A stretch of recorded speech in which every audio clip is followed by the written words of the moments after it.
Don't play with it, don't be dishonest. Ay, still not understand. Assalamualaikum warahmatullahi wabarakatuh. Yang terhormat Bapak Muhammad Irfan, SHI MSy, selaku dosen pengampu mata kuliah Fikih Siasa. Di sini saya Dasa Fitri dengan NPM 2321010015 akan menjelaskan tentang makalah yang telah dipresentasi dari materi pertama sampai materi ke-6.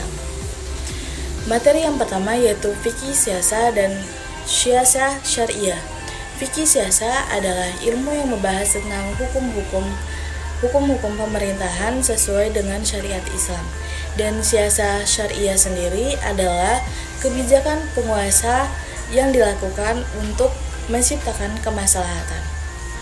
Sebagaimana dalam surat Al-Yunus ayat 14 yang artinya, kami jadikan kamu pengganti mereka di muka bumi agar kami dapat melihat sebagaimana kamu berbuat.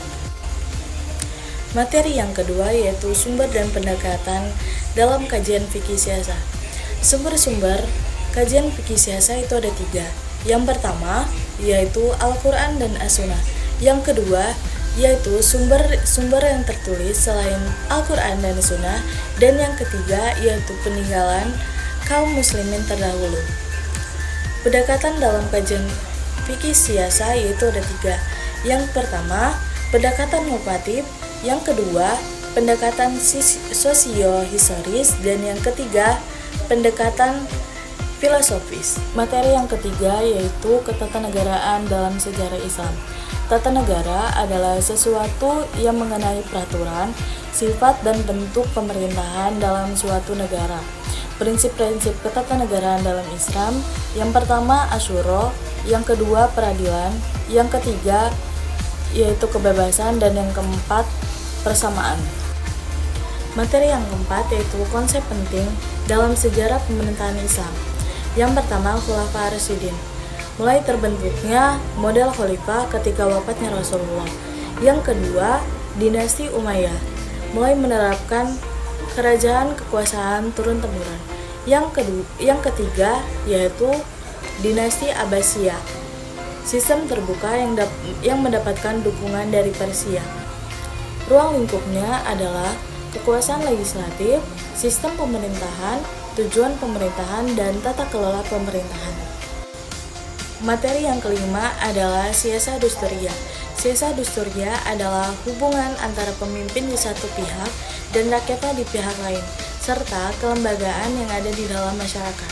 Seperti dalam surat At-Taubah ayat 12 yang artinya, jika mereka merusak sumpah janjinya sesudah mereka berjanji dan mencerca agamamu, maka perangilah pemimpin-pemimpin orang-orang itu, karena sesungguhnya mereka adalah orang-orang yang tidak dapat dipegang janjinya. Materi yang terakhir adalah siasah dauliyah. Siasah dauliyah adalah politik hukum internasional. Ruang lingkupnya itu ada 7. Yang pertama, perjanjian internasional. Yang kedua, perjanjian dalam peperangan. Yang ketiga, kewajiban hak negara terhadap negara lain. Yang keempat, aturan peperangan. Yang kelima, ekstradisi.